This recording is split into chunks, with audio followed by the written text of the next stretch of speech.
I got uninvited for my own mother's birthday because I didn't fit the aesthetic. The twist? I turned out to be my sister's boyfriend's boss. I was uninvited for my mom's birthday party because, apparently, I didn't fit the aesthetic standing next to my sister's boyfriend. The irony? I turned out to be the guy's boss. He met my gaze and said, "If you're still planning to show up at that house, then don't bother calling me your father." Fast forward 3 weeks, on my mom's birthday, no less, the electricity, water, and internet in their home were all cut off. Stick with me. Maybe my story will feel familiar to you. Hey there, I'm Michael. I'm 32 and live in a small town about a half hour outside of Denver. My morning routine's simple: brew some coffee, check the weather, and drive less than 20 minutes to the office. I help launch a tech company that focuses on sustainable energy solutions. A lot of people don't quite get what I do, including my own family. They still picture me as some guy with a wrench, fixing up machines. I've never bothered correcting them. Whenever someone brings up my folks or my sister Emily, I just give a small smile and say, "We haven't spoken in a while." That's all I say. It's not like I'm keeping secrets, I just don't feel the need to go over it anymore. It's been over 2 years since I last reached out. No calls. No texts. No holidays or birthday greetings. Just silence. No texts. No calls. No invites for holidays or birthdays, absolutely nothing. Just a long, uninterrupted stretch of silence, like whatever bond we once had been cleanly cut, and no one ever bothered to try and fix it. I used to believe family was everything. But that belief shattered 2 years ago, on my mother's birthday. Let me rewind a bit. It was 3 weeks before her birthday, and I just booked some time off from work. The idea was simple: head home a couple of days early, stay for a bit, and lend a hand with the birthday preparations, same as I always did. Nothing big. I just wanted to give them a heads up. So, I called my mom. But it was my dad who picked up after barely 2 rings. "Hey, just letting you know I'll be there a couple of days early," I told him casually. "If there's anything you want me to bring or help with, just say the word." He gave me a vague response at first, and then hesitated. When he spoke again, there was something different about his voice, like it was weighed down, like he was dancing around something he didn't want to say. "Michael," he finally said, maybe it's better if you don't come home this year." I figured he was just worried about my work schedule or something. "Don't worry about it, Dad," I said, still holding my mug of hot coffee. "I've got everything under control. It's no big deal." There was a longer silence this time. Then, in a colder, more clipped tone, he said, "Emily's bringing her boyfriend home this year. He's a manager, some big shot type. Knows how to talk, knows how to act. And your job, well, let's just say it's a bit awkward to explain. So, maybe it's best you skip it." Suddenly, I felt a rush of heat crawl up the back of my neck and spread across my face. My heart started pounding, and I instinctively tightened my grip on the coffee mug. "What did you just say?" I shot back, my voice rising before I could stop it. He didn't walk it back. Didn't clarify. Didn't even try to soften the blow. Instead of softening his words, he said it straight and cold: "If you show up, you'll just humiliate the whole family. And if you still plan on coming, don't call me your father." Then, just like that, he hung up. No pause. No hesitation. I slowly lowered the phone, my hand still trembling slightly and damp with sweat.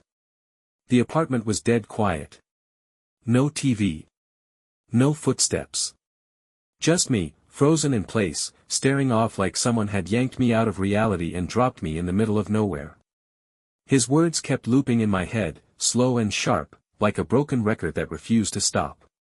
"You'll embarrass the whole family. If you insist on coming, don't call me your father." For a second, I actually questioned whether I'd heard him right. Maybe I misunderstood. But no, I hadn't. Every word had been deliberate, delivered in a voice as cold as winter steel. There was no accident there, no way to twist it into something better. I clenched my jaw. My throat felt like it was closing up, tight with a mix of anger and disbelief. That's when it all came flooding back, every bill I'd quietly paid for them over the past 2 years.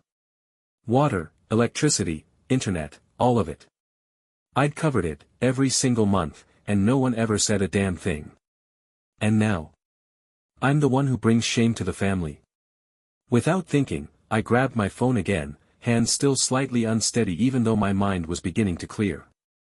I pulled up my banking app and scrolled through the transaction history, not out of curiosity, but because I needed to see it. I needed a number. I needed proof. Every single month, on the dot, those payments had gone through: power bill, internet, water. All neatly deducted from my account without a fuss. Nearly $300 a month. For 2 years straight. No breaks. No delays. I slowly scrolled to the bottom of the list. The total came to $8,950. I stared at that figure for a while, not because I was shocked, but because something inside me just settled. It wasn't sadness, and it wasn't anger either. It was more like a hollow stillness, like my chest had been cleared out and left with nothing. Nearly 10 grand, and now I was the one being called the disgrace of the family. As I looked over the endless stream of payments, one quiet thought crept in, something no one in my family had ever bothered to ask in over 3 decades: had Emily ever done this much for Mom and Dad? It wasn't coming from a place of envy. I wasn't fishing for praise. It was just an honest question. If I'm supposedly the shameful one, what exactly are they measuring that by? Altogether, I'd spent close to $11,000 covering their basic living expenses, without a word, without expecting anything back, and without ever bringing it up. And what about Emily? Has she ever sacrificed anything? Ever had to swallow her pride or stretch herself thin for them? Or did she just show up with perfect hair, a charming smile, and a boyfriend with a fancy job, and that was enough? I wasn't trying to tally up points or keep some emotional scoreboard. I just needed to understand, because it finally hit me that fairness had never been part of how things worked in our family. Since I was a kid, I had always been the one on the sidelines, quietly watching it all unfold. In almost every family photo, you'd find me tucked behind someone's shoulder or standing way off to the side. I was never looking straight into the lens. Half the time, I wasn't even aware the picture was being taken. No one ever told me to move out of the way, but somehow, I always ended up doing just that. Emily, on the other hand, was always front and center. Whether it was a birthday, graduation, or even one of her dramatic breakups, the spotlight was on her. She had a way of turning every gathering into something about her, and the whole family would rally around to cheer her on or lift her up. Meanwhile, I can't remember the last time someone paused to ask if I was doing all right. Emily's older than me by 2 years, but our differences were never about age. She was the one with potential, the bright spark our parents boasted about whenever guests came over. Me? If I came up at all, it was in passing. Something like, "Oh, Michael. Yeah, he's good. Think he's doing something with computers." For the longest time, I convinced myself that if I kept my head down, stayed out of trouble, and took care of things without causing a fuss, maybe, just maybe, they'd finally notice me. But that moment never came. The truth is, when you're used to being invisible, no one really notices when you're gone. It's been close to 2 years now since I started quietly paying my parents' utility bills, electric, water, internet, all of it. It began with a phone call from my mom. She sounded stressed, said the cost of everything had shot up, and that their fixed income wasn't stretching like it used to. Then, almost apologetically, she added, "If you could help us out, even just a bit, we'd really appreciate it." Of course, I said yes. Back then, I figured it was just a temporary thing, help them get through a rough patch, maybe a couple of months. But month after month, nothing changed. No one ever brought up ending it, and it became clear there was no plan B. Once in a while, I'd ask gently, "Hey, is Emily helping with any of this?" My mom always sidestepped the question. Sometimes she'd say, "Just this month, sweetie. Your sister's planning to help next time." Other times it was, "She's been dealing with your dad's medical stuff. That's not exactly easy." I heard those kinds of responses so often, they might as well have been recorded. I could repeat them word for word. Each time I heard those excuses, I just smiled and let it slide, even though deep down, I knew they weren't true. Still, I kept sending the money, close to $300 every month, quietly and without complaint. No one ever acknowledged it. It wasn't that I didn't care. I did. I just genuinely believed it was the right thing to do. There was a time I honestly thought that if I stayed steady, stayed quiet, and handled everything like a responsible adult, eventually they'd see me. But now, after all that's happened, I hear them call me the disgrace of the family. At one point, everything around me just fell silent. I sat frozen on the couch, phone still in my hand, not angry, not even heartbroken, just stuck in this strange stillness. What settled inside me wasn't rage or sadness. It was something simpler, sharper, enough. Right then, I opened my banking app. I scrolled down to the section where I'd set up recurring payments, those automatic monthly charges for my parents' electricity, water, and internet bills. One by one, I tapped through them and canceled each payment. I didn't second guess it, didn't hesitate. I wasn't doing it to get back at them, I did it to hold on to the one thing I still had left, a sliver of dignity. That last shred of self-worth they hadn't managed to strip from me. Roughly a week passed before I heard from my mom. She messaged me in the same gentle, almost sweet tone she always used when she wanted something. She didn't mention what had happened. There was no acknowledgement, no apology. Just, "Hey, I got a notice that the internet bill's due. Can you handle it?" I stared at the message for a while, just watching the words sit there on the screen. Then I set the phone down without replying. Not because I was trying to be dramatic or make a point, but because that message said it all. The very first thing she had to say to me wasn't, "How are you?" or "Can we talk?" It was just, "Can you pay?" So, I said nothing. And honestly, that silence, it spoke louder than anything I could have written back. About 2 weeks later, my phone lit up with a call from my father. It rang a few times before stopping, and I didn't bother answering. Not long after, a voicemail came through. His voice, as usual, carried that same clipped, irritated edge. The power company reached out. "This month's bill still isn't paid. What's happening?" There was no concern in his tone, no reference to what he said the day I told him I'd be home for Mom's birthday. I listened to the message, then tapped the screen off and flipped the phone face down on the table. Just like that, I chose silence, and I stuck to it all the way through my mother's birthday. Her birthday came roughly 3 weeks after my dad told me not to show up. From what I heard, everything went smoothly. They served her favorite roasted chicken, brought in a cake from that bakery she loves, and invited a few close family members to gather around the table. Everyone was there, except me. The entire thing was carefully thought out, right down to the smallest detail. That day, right at 4 p.m., I was in my living room, sitting quietly with a cup of coffee that had gone cold long before. My phone buzzed. It was my mom calling. I stared at her name on the screen for a moment, then set the phone down without answering. No hesitation. No second thoughts. A few minutes after that, my dad called again. Then Emily. 3 missed calls in under 10 minutes. I ignored them all. I didn't feel the urge to check what they wanted or say anything in return. I stayed seated, resting against the back of my chair, my eyes locked on the window, watching the blurred outline of the world through foggy glass. Outside, the sky hung heavy with a dull, lifeless gray. There was no rain, but the chill in the air had that quiet, creeping feel, the kind that hints winter has just brushed past your doorstep.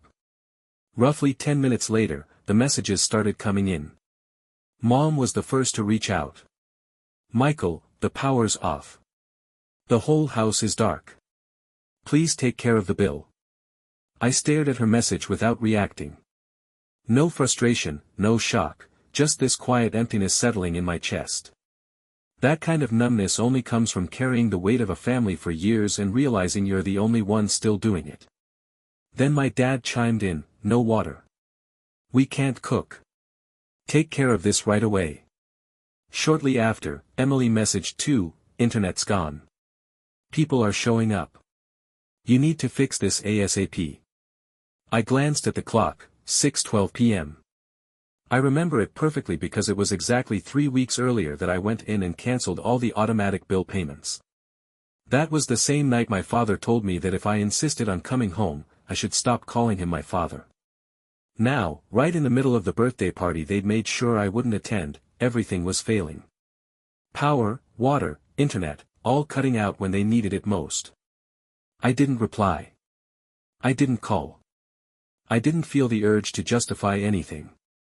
I just sat there, slowly turning the cold mug of coffee in my hands, still staring out the window like I was trying to see beyond the fog and glass, beyond everything. And right then, something clicked. They weren't reaching out because they missed me.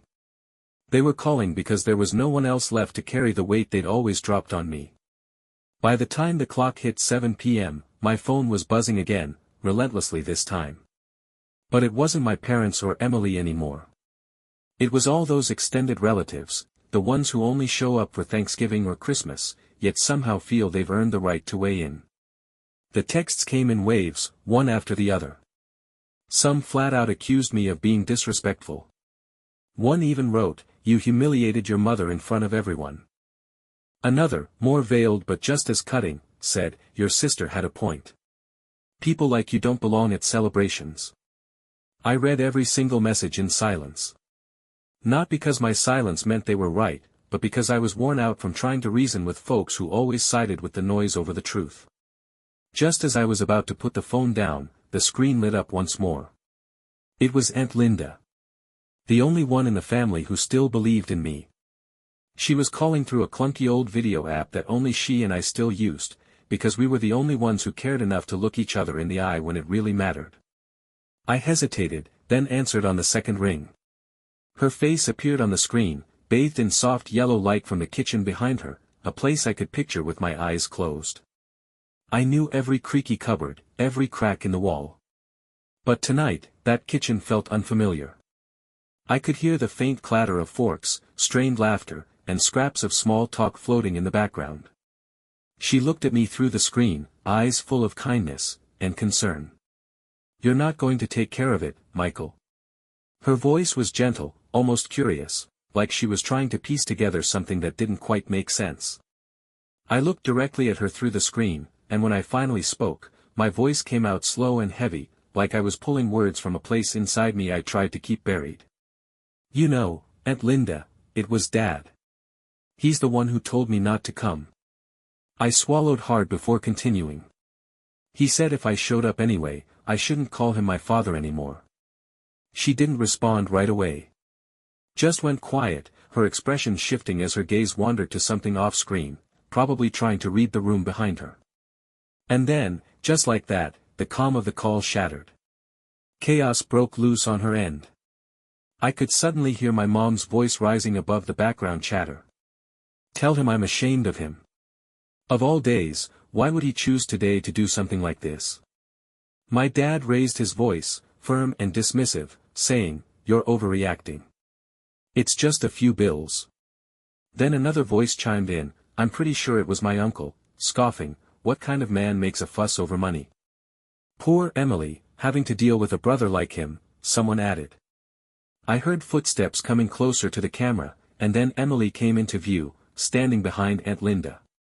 Her arms were crossed, and her mouth was twisted into a scowl. "He even answered the call," she said, full of disgust. "Mom's been crying non-stop. Does he even care? Seriously, absolutely no shame." I didn't respond. I just watched everything quietly, keeping to myself, like silence was the only form of defense I had left. Just as I was about to hang up the call, another face showed up from the left side of the screen, a young guy in a sharp dark suit, his hair combed to perfection. He looked at me with a puzzled expression, then offered a hesitant smile. "Hey, boss," he said, his voice a little rough, like he wasn't sure those words even fit this moment. I froze. My eyes stayed locked on the screen, and without realizing it, I pulled the phone closer to my face. I hadn't seen this coming. Not now. Not tonight, on the very evening they all decided I was too embarrassing to be invited. I kept staring at him for a few more seconds before the pieces started falling into place. That look. His tone. Of course, that was the new guy from our southern office. We'd only interacted through a couple emails, and I remembered him sending over 2 reports recently. What I didn't realize was that he was the boyfriend, Emily's boyfriend. The one they were all bending over backward to impress. And then the room behind Aunt Linda went dead quiet, like everyone had stopped breathing. I caught her glancing back over her shoulder, and almost instantly, the kitchen burst into a storm of activity. Amid the clinking plates and sudden movement, someone muttered under their breath, "Hold on, what did he just call Michael?" Another voice chimed in, sounding puzzled. "Did he say boss? Wait, does that mean Michael is Emily's boyfriend's boss?" The whispers started picking up like a wave, one after another, layered, tense, and full of uncertainty. As for me, I didn't move. My eyes stayed locked on the screen. I didn't nod. I didn't shake my head. I just sat there, waiting to see how it would all play out. Then, right on cue, the young guy on the video straightened his posture, lifted his chin, and looked beyond the camera at the people behind it. His voice came through, steady and direct. "For those who don't know," he began, "I work at Ocean Edge Tech. Mr. Michael happens to be one of the co-founders." He said it clear as day, confident and loud enough to cut through the clanging dishes and low murmurs. The entire room went quiet. Not in a weird way, just that kind of silence that comes when everyone's caught off guard. I still didn't say a word. I pressed my lips together and gave a small, quiet nod. He turned his attention back to the screen, his eyes wide with realization. I spoke in a calm, steady tone, like the words had been sitting there, just waiting for the right moment. "Hope your big introduction goes off without a hitch." And with that, I ended the call. That night, I slept better than I had in years. No restless turning, no waking up with old doubts circling my head. Just real, uninterrupted sleep. Not because I felt proud or vindicated, but because, finally, they saw me for who I really was. The next morning, even before the early light had made its way fully through my thin curtains, I reached for my phone like I always do and started scrolling through my emails. A few calendar reminders, some back and forth from accounting, nothing out of the ordinary, until I spotted a name I didn't recognize in the sender field, Hudson Kane. I tapped it open, and right away, the first line caught me off guard. "I'm sorry. I had no idea you were Emily's brother. I've always looked up to you at the company." I raised an eyebrow, sank into the pillow a little more, and kept reading. Hudson explained how genuinely shocked he was to find out I was related to Emily. Then, no dodging, no sugarcoating, he got straight to the point. "I didn't think she'd be like that. I'm going to end things with her. And thank you for not putting me in a tough spot in front of everyone." I rested the phone on my chest and shut my eyes for a moment. It took me a few quiet minutes before I reopened my inbox and started typing out a response, careful, direct, no fluff. "Hudson, that's your situation to handle. I don't expect anyone to make choices just to stay on my good side. Think it through before you act. And just to be clear, I don't mix family with business." I hit send. Didn't dwell on it. No emotion left hanging. That was enough closure for me. Once I understand something fully, I don't need anything more. Around 10 that morning, while I was finishing up a meeting with the department heads and scribbling down a few notes, my phone buzzed in my pocket. I took it out, and there it was, Emily, my sister. I looked at the screen for a few seconds, then declined the call. Not out of anger. Not to prove a point. I just didn't have room anymore for apologies that only show up after the damage is already done. A few minutes later, her message came through. "I'm sorry. I didn't think Hudson would react that way. You're his boss, if you talk to him, I know he'd listen. Please, just ask him to give me another chance." After reading her message, I wandered over to the hallway window and leaned against the frame. I reread it a few times, thinking it through, then started typing a reply, not too short, not too long, just enough to make things clear. Hudson didn't walk away because of anything I said. He left because of how you treat people, the way you carry yourself like you're above what you don't understand. He saw it. He saw how you try to guide every situation with a soft voice and a few carefully chosen words, like that alone can fix everything. I hit send, slipped the phone back into my pocket, and went back to my desk. But it wasn't over. Not even a full minute later, another message came in. I know I screwed up. I mean it this time. I'll change. Please, just this once, believe me. I didn't write back. I read the message, sat with it for a while, and felt nothing. Not because I was heartless, not because I didn't care, but because, for the first time, I truly got it. The gap between two people isn't always about the apology, it's about when it finally shows up. Quietly, I deleted the message. No reply. No trace. And just like that, I turned back to the life I'd built, one where I no longer needed to explain myself. About a week later, Friday afternoon, to be exact, I stepped back into the house from the garage, and immediately stopped short on the porch. There they were. My parents. Standing at the front door with small suitcases in hand, looking worn down from travel. Tired faces, heavy eyes. I didn't ask why they'd come or whether they'd made the trip just for me. It was obvious this wasn't some drop-in to catch up. I simply opened the door and let them inside. No awkwardness. No fake pleasantries. Just a quiet decision. I didn't want to have that conversation out there in the wind, with the cold pressing in on the porch. We settled into the living room. The tea I had made earlier was still letting off steam on the table between us. My dad spoke first, his voice lower than usual, almost careful. He said he was sorry. My mom followed up, saying they'd had time to think, that maybe things had gone too far, and it never should have reached this point. I didn't cut in. Didn't rush to reply. I just listened, trying to figure out whether this apology was meant to close a chapter, or open a new one. And then, right on cue, the shift happened in my father's voice. We're family, Michael. And family's supposed to be there for each other. We raised you, paid for your schooling. Don't you think part of what you've got today is thanks to us? I met his eyes, my face still and unreadable, though I did sit up a bit straighter. That's when my mom chimed in, her tone soft, like she was simply stating something practical. If you could help us out with maybe $3,000 a month, just some support. It's really not a big ask for someone in your position. I took a moment to look at them, these same people now seated comfortably in my living room. The very ones who once barred me from a family gathering because they felt I made them look bad. And here they were, tying a dollar amount to their apology. $3,000 every month, just because I happened to be their son. To them, everything I'd accomplished was just a tab they were ready to collect on. After hearing their pitch, I couldn't help but let out a small laugh, not bitter or mocking, just the kind that slips out when something sounds so off it's almost funny. I glanced between the two of them. They were watching me closely, waiting for a nod, some kind of agreement. But I wasn't upset. I'd moved past the point of being shaken by things like this. I settled back into my seat, keeping my tone steady and direct. So tell me, what's Emily chipping in every month? It felt like time froze for a second.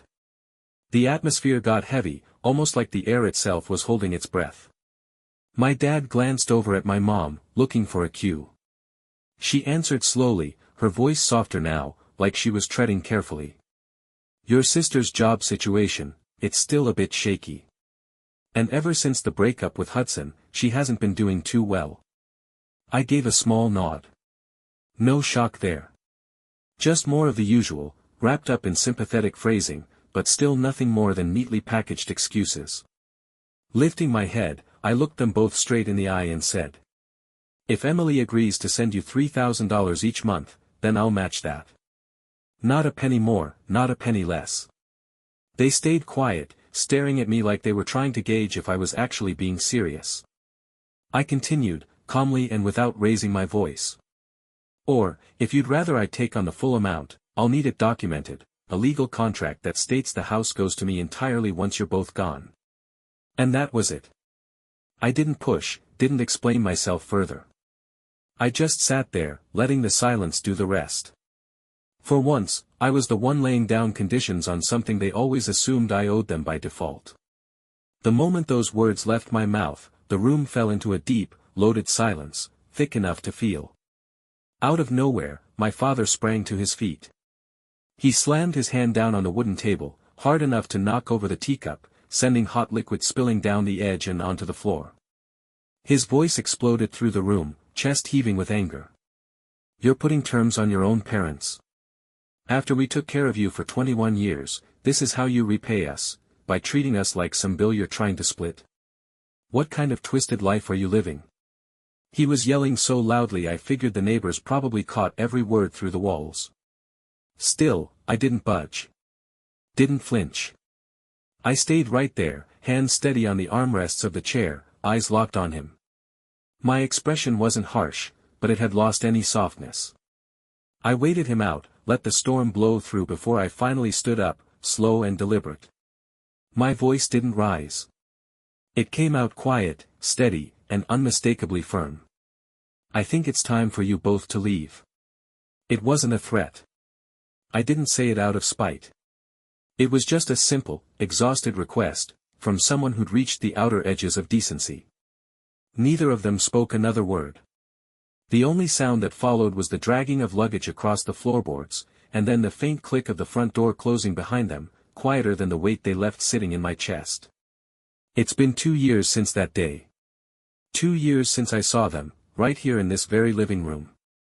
I didn't block their numbers, change my email, or cut them off completely. I just stopped reaching out. I let the silence do the talking, wanting to see if they'd still see me as part of the family once I stepped out from under the weight of duty and expectation. In the 2 years since, not once have they called to check in. No texts asking how I'm doing. No birthday wishes. Not even a casual, "Hope you're okay." I used to hold on to the hope that maybe, just maybe, they'd come around. But over time, I had to face the truth, not everyone changes. Especially not the ones who never believed they were wrong to begin with. I still live in the same house. I work, I wake up, I move through life like anyone else. The only real difference is this: I've stopped letting myself be a punching bag wrapped in emotional responsibility. I'm no longer the guy who gives endlessly just because it's what's expected. If there's one solid truth I've taken from all of this, it's that family shouldn't be a place where love is transactional. Real family, the kind that matters, sees you as a person, not a paycheck. Not a fallback plan. Not someone to tap into only when things fall apart. And before I close the door on this chapter, I want to ask you something. Was I wrong for walking away? For choosing not to pay my parents $3,000 a month, even though they're aging and once raised me? There was a time when I truly believed family could get through anything. But after being made to feel like a stranger in my own story more times than I can count, I finally decided to break the pattern and stand up for myself. Was it harsh? Maybe. Or maybe it was the first time I truly understood what it meant to value myself, right when I needed to most. Thank you for watching. Subscribe to hear more interesting stories.